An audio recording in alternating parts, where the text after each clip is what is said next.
Olá, boa noite a todos. Estamos iniciando hoje um vídeo ao vivo, um pouquinho diferente do que uma live. Por quê? Por que que estamos fazendo isso? Porque logo mais nós vamos fazer a reunião presencial mesmo, no Centro Herculano Pires, e nós estamos gravando aqui esse videozinho para uma mensagem que será transmitido automaticamente na hora correta.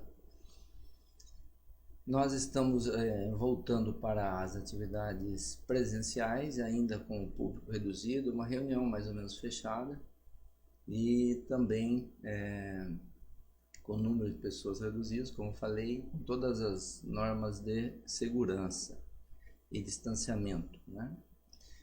E nós pretendemos deixar aqui essa mensagem, essa explanação de hoje, que é sobre esse tema: as 5 alternativas de crença da humanidade. É bem interessante, né? As pessoas que já têm uma crença, mas nunca pensaram nisso, aquelas pessoas que têm certo receio de pensar nisso, é um bom momento de reflexão, porque Kardec colocou como entre todas as centenas de crenças e religiões que tem pelo mundo, ele colocou essas 5 alternativas como as mais, vamos dizer, as básicas para entender como é que funciona a questão da crença. Então, acho que vale a pena assistir e refletir sobre.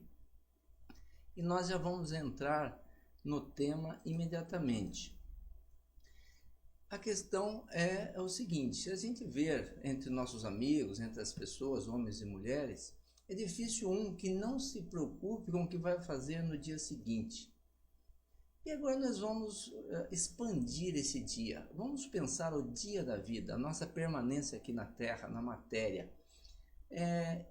Não seria então muito importante pensar no depois desse dia, depois do dia da nossa vida? Viveremos ou não viveremos depois da nossa experiência aqui corpórea? Findo esse grande dia, né, que seria o dia da vida. Olha, por incrível que pareça, se nós formos ver, a grande universalidade dos homens responderá que nós viveremos depois da experiência na matéria, certo? E apenas uma pequena minoria vai se esforçar para provar que não viverão. A verdade é o seguinte, que muitos ainda, temendo ter que encarar a responsabilidade depois dessa vida, preferem levar a vida curtindo-a do seu modo, a seu bel prazer, sem se preocupar com as consequências ou sem se inibir, né? Pensando nas consequências e no receio do futuro. Tá? Bem, se realmente nós sobrevivermos, né? Se a maioria tiver razão e realmente depois da morte do nosso corpo físico a gente sobreviver, em que condição estaremos do outro lado? Aqui os sistemas variam de acordo com as ideias filosóficas e religiosas, né? Mas nós vamos considerar aqui que nós podemos reduzir toda essa imensidão de possibilidade em 5 alternativas, ou 5 principais alternativas de crença. E essas crenças explicam o que acontece conosco que sobrevivemos à morte do corpo físico, ou depois da vida aqui na Terra, né? E aí, evidentemente, que nós oferecemos a oportunidade, você conhecendo todas as crenças, é fácil decidir qual que é mais fácil. Porque muitas vezes a gente conhece uma só e não se atém em conhecer as outras. Então nós não sabemos as possibilidades que tem. Quando nós conhecemos todas as possibilidades, fica mais fácil de tomarmos a decisão ou de comparando, né, achar qual que é a melhor, que mais se condiz com a nossa filosofia, com nossos interesses ou com nossas concepções. Aqui eu coloquei Duque de Wellington. Duque de Wellington, ele falava, quando sempre que você tem dúvida sobre uma decisão a tomar, você analise todas as possibilidades que tem, né? E enumera as boas e as más perspectivas de cada uma, e uma vez você fazendo uma planilha disso, você decide qual é a melhor, comparando uma com a outra. E aqui vocês vão ter oportunidade de fazer isso também, tá? Então, as 5 alternativas que se nos apresentam de crenças, vamos dizer assim, ou de filosofias, de religiões, são materialismo, panteísmo, deísmo, dogmatismo e espiritismo. Nós vamos falar um pouquinho de cada uma de forma breve e sucinta, na medida do possível. Então, nós vamos começar primeiro com a doutrina materialista. Então, grande parte da população mundial, acredito que tenha, pelo menos, tendência à doutrina materialista. Como que é essa doutrina? Nesse caso aqui, a inteligência do homem é uma propriedade da matéria. Vai nascer e morrer com o organismo da pessoa. O homem nada é antes de nascer e nem vai ser depois que morrer ou desencarnar. Consequências do materialismo. Vamos ver como que é forte essas consequências. Olha só, sendo o homem apenas matéria, os gozos materiais são as únicas coisas reais e desejáveis. Os laços morais a morte os quebra sem remissão, e para as misérias da vida não há compensação. Então, aqueles que estão vivendo uma vida miserável, se ele é materialista, ele vai falar: que vida que eu tive, para que serviu? Né?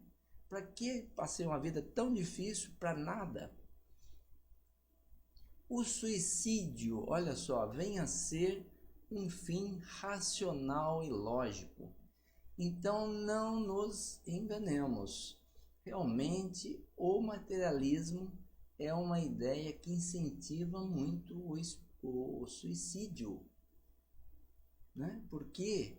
Porque a pessoa, acreditando que nada tem depois, se a vida está muito difícil, vamos acabar com ela. Enquanto está boa, eu estou gozando, eu estou aproveitando, eu tolero ela, mas depois que ela ficou ruim, eu simplesmente posso desfazer dela, né? Mas é um ledo engano, né? Inútil também com qualquer constrangimento para vencer os maus pendores. A pessoa às vezes é nervosa, revoltada, violenta. Mas o que? Eu sou assim, eu quero viver assim. A pessoa não tem incentivo, né? Considerando assim, materialista, de vencer os seus maus pendores.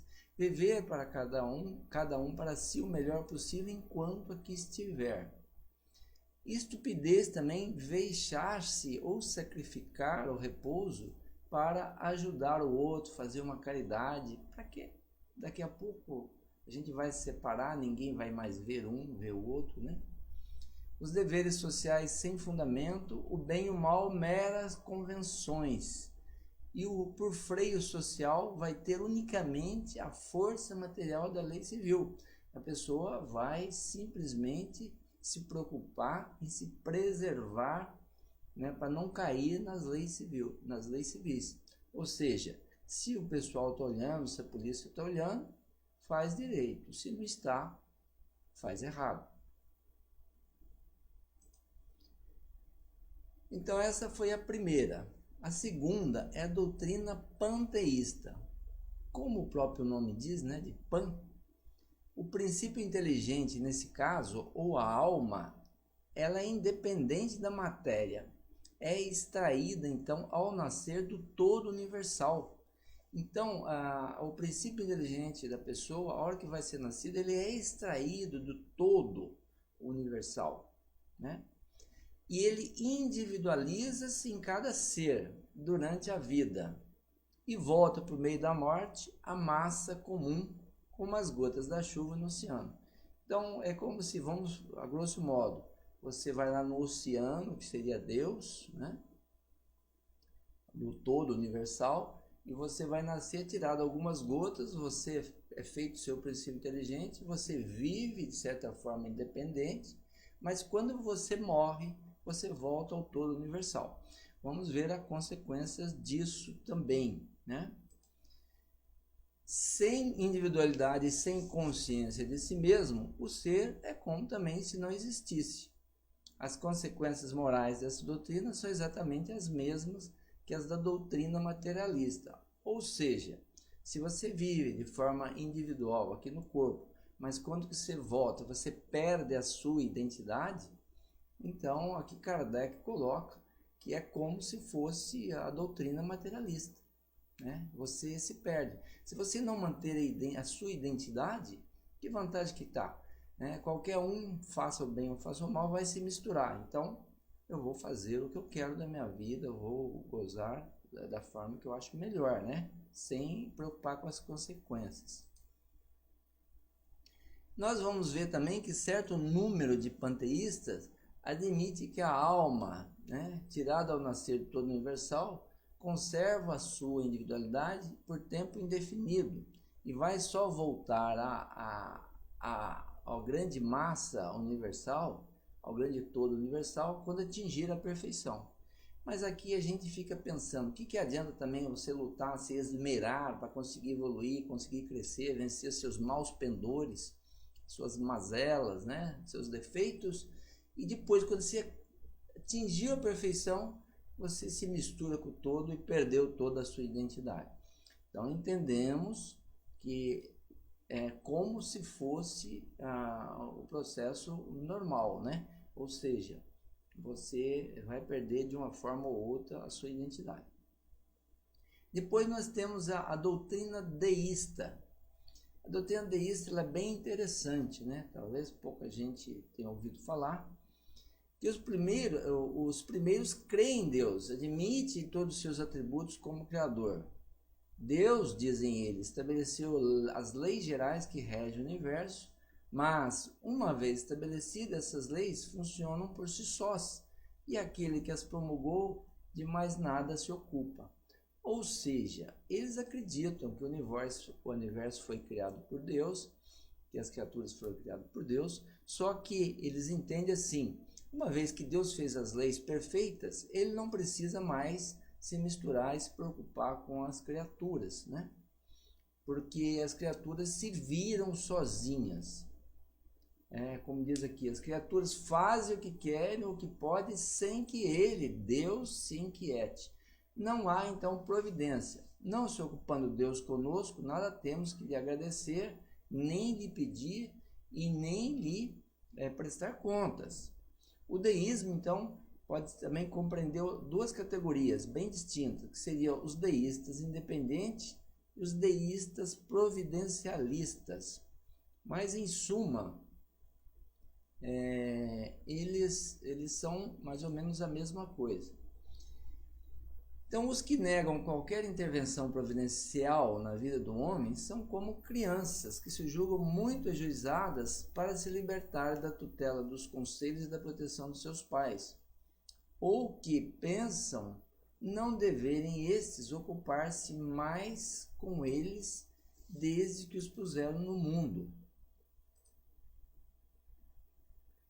Na verdade, os deístas acham Deus demasiado grande para se baixar às criaturas, né? Fazem dele um grande egoísta, porque não se preocupa com os filhos, não se preocupa com a sua obra, e rebaixa até o nível dos animais, que muitos deles, né, abandonam as crias da natureza.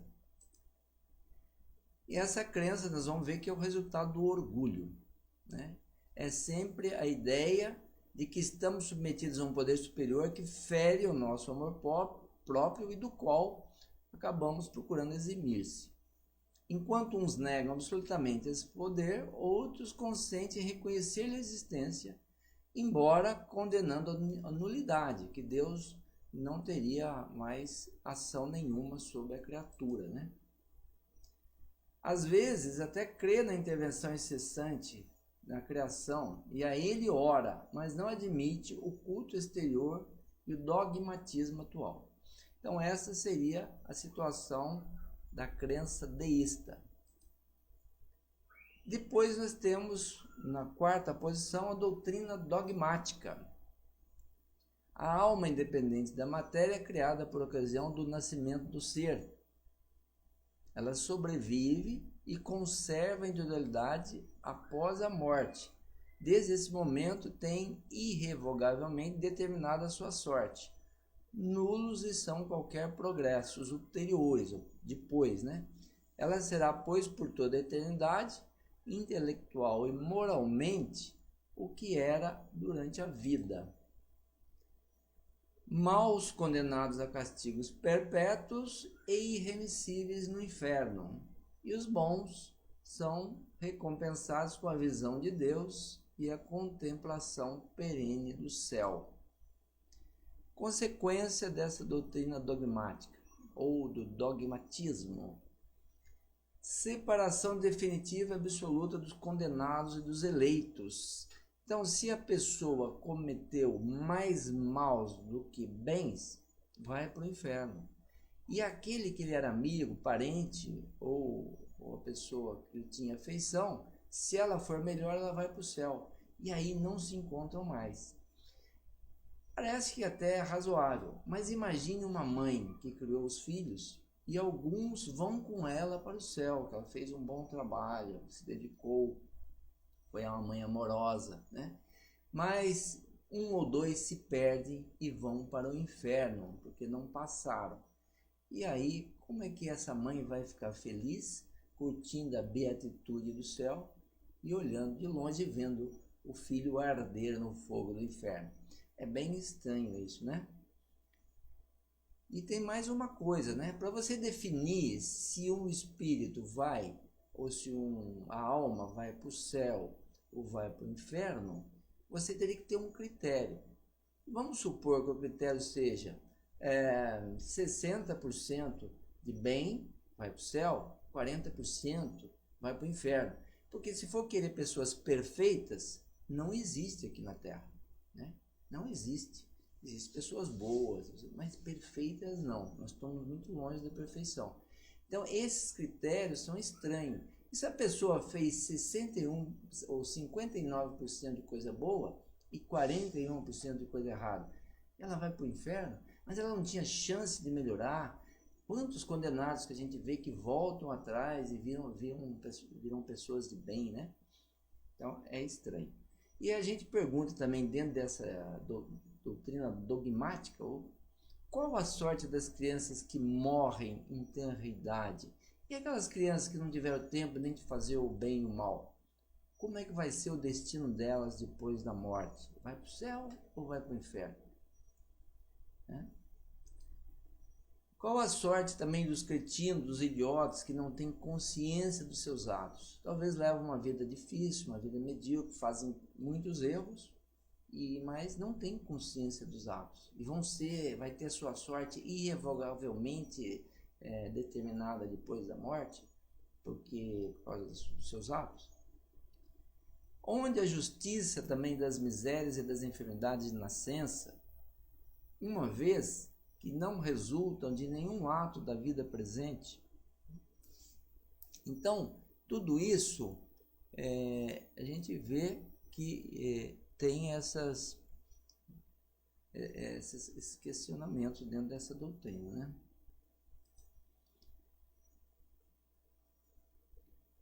Esse nós já vimos, vamos para o próximo slide aqui. E aí, nós temos como quinto lugar, Kardec colocou a doutrina espírita. Dentro da doutrina espírita, o princípio inteligente independe da matéria também, né? A gente fala sempre que o corpo vem do corpo, através da combinação dos genes do pai e da mãe. Mas o espírito, a alma, não vem do espírito, né? A alma individual pré-existe e sobrevive ao corpo. Dentro do espiritismo nós entendemos que você já existia, você já viveu outras vidas, outras encarnações, você já vem então com a sua bagagem. E quando você vai morrer, você vai continuar com a sua bagagem, você não vai manter a sua individualidade, não vai se dissolver ao todo e nem vai ter a sua sorte irrevogavelmente definida depois da morte, né? O ponto de partida e de origem das criaturas dentro do Espiritismo é o mesmo. Deus criou todos simples e ignorantes e sujeitos ao progresso indefinido, né? Então a gente vai progredir mais ou menos de acordo com o nosso livre-arbítrio, o nosso trabalho e a nossa boa vontade. E aqueles que enveredam pelo lado do mal, entram pelo caminho errado, eles vão ter a oportunidade de voltar e refazer as suas vidas, né? Também não há criaturas privilegiadas e favorecidas, mais favorecidas que outras, né? O anjo, por exemplo, são seres que chegaram lá passando pelas nossas fases, pelas fases que nós estamos passando, já sofreram, já erraram, já acertaram, já corrigiram e venceram-se a si mesmo para chegar até lá. Então Deus não simplesmente os colocou lá, ó, eu vou eleger bons anjos e vai prevalecer sobre todos os miseráveis lá que vão ter que viver a vida da miséria, a vida da dificuldade, a vida do trabalho, né? Então, não existe seres privilegiados. A vida espiritual é a vida normal. A vida corpórea é uma fase temporária da vida do espírito. Nós vivemos aqui pouco tempo encarnados. Nós somos basicamente espíritos. A nossa vida normal é a vida espiritual, fora da matéria. E na matéria nós viemos para aprender, para desenvolver, para praticar os nossos ensinamentos. O espírito pode progredir, segundo a doutrina espírita, no estado corporal e no estado espiritual. Nós podemos progredir tanto aqui na matéria como fora da matéria. Sendo insuficiente uma só existência, então nós podemos voltar e fazer tantas quantas forem necessárias para aprender. E aí já vem um diferencial, a bondade e a justiça de Deus. Deus não condena o mais vil, o mais criminoso, o mais marginal ao fogo definitivo do inferno. Pelo contrário, você errou, então volte e refaça tudo que você fez, com o agravante agora de você assumir ainda mais consequências dos seus erros. E você vai tendo que vencer a si mesmo, né? Melhorando-se para poder galgar posições melhores e sem muito trabalho e sofrimento. Quando no mundo, aqui, alcançamos tudo o que pode evoluir nesse mundo, por exemplo, na Terra, nós vamos para mundos mais evoluídos, intelectual e moralmente, né? O estado ditoso ou inditoso dos espíritos é inerente ao adiantamento moral deles. A punição que sofrem é consequência do seu endurecimento no mal. Nós somos livres para fazer o que quisermos, inclusive o mal. Mas, né, a consequência do que nós fizermos, nós mesmos que vamos ter que responder. Podemos plantar a semente que quisermos, mas vamos colher os frutos e digerir esses frutos, né? As crianças que morrem em tenra-idade, né, mas a doutrina espírita mostra que são espíritos às vezes mais velhos, mais evoluídos que às vezes os próprios pais, né? Então eles vêm para uma experiência, tem um sentido e continuam vivendo do outro lado e continuam aprendendo do outro lado. Também tem um sentido, né? Dá um sentido para a sua vida, para a sua continuação. A alma dos cretinos, dos idiotas, dentro da doutrina espírita, é da mesma natureza de qualquer outro encarnado, que qualquer um de nós. O que a gente sabe é que eles abusaram da sua inteligência, dos seus poderes em existência passada, e hoje eles vêm com limitações exatamente para valorizar aquilo da qual abusaram, né? E assim, pessoal, a gente encerra aqui. Cada um tem aí a sua oportunidade, baseada nessas 5 alternativas, de analisar melhor, né? Principalmente aqueles que não definiram sua religião, qual a melhor, qual aquela que mais se adequa à sua forma de entender, de compreender a vida, a sua filosofia de vida. E nós deixamos com esse intuito exatamente aí essa mensagem, né? E a gente finaliza aí com esse slide que diz que a reencarnação é a maior prova da justiça e da misericórdia de Deus, ou seja, do Deus bondoso, né? Do Deus Pai, que não pretende deixar nenhum dos seus filhos se perder. Nenhuma das ovelhas do seu aprisco serão perdidas.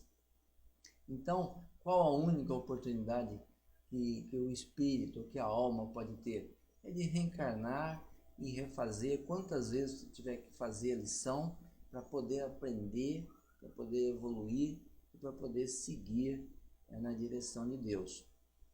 Nós dizemos que a única fatalidade que nós estamos sujeitos é a evolução, ou seja, todos nós vamos evoluir. Isso não é muito bom? E tem mais, né? A gente sempre diz, aquele que está no erro, que já acha que não tem solução, que já fez tanta coisa errada, já se comprometeu tanto, que não tem mais solução, que está perdido, que está direcionado ao inferno, de lá não vai sair mais, ele tem tempo de corrigir. Quanto antes ele começar a corrigir, melhor, porque vai ser a única saída. Não tem como fugir. Não tem como fugir, nem da vida, né? Nós podemos fugir da morte, evitar a morte, se proteger para não morrer cedo, para não morrer em um acidente, né? Para não morrer de doença, mas nós não temos como fugir da morte. Desse lado ou do outro lado, nós vamos estar sempre vivos. Então, quanto antes começar a sua redenção, melhor. E nós deixamos bem claro também que não dá para a gente voltar e mudar o que já foi feito, né? Não dá para a gente voltar e querer evitar o leite derramado, né? Mas nós podemos sim começar a mudar os comportamentos daqui para frente e ir cobrindo o mal com o bem. Dia e hora vai chegar que o bem vai superar o mal e o mal vai ficar para trás. E Deus, que é bondoso, se vê no caminho certo nos corrigindo, ele só cobra, como está no próprio Evangelho, 1/100 da nossa dívida. Então, a partir do momento que você definir que não faz mais, que não cai mais no erro, que não faz mais aquela ação ruim, você é uma outra pessoa para Deus, né? Como está no Evangelho também, vá e não peques mais. Se não pecar mais, você é uma outra pessoa e Deus vai te tratar diferente, vai te respeitar diferente, vai te ajudar a vencer os seus problemas, suas dores, os seus erros e cobrir os seus erros com boas ações e com coisas que te dignifiquem. Bom, essa é a mensagem que nós deixamos, pessoal. Desejamos que a paz de Jesus, a paz dos nossos protetores espirituais esteja com todos vocês, nos seus lares, e que vocês possam cada vez mais compreender a bondade, o amor de Deus em suas vidas e a proteção constante que Ele direciona a cada um. E sendo assim, manter firme, convictos, confiantes, indo para frente, entendendo que o Pai, o Filho que Ele considera, Ele educa, Ele corrige, Ele dá lições difíceis para ele crescer e evoluir. Então, lembramos, somos todos filhos de Deus, vamos fazer a nossa lição. Muito obrigado a todos, uma boa noite.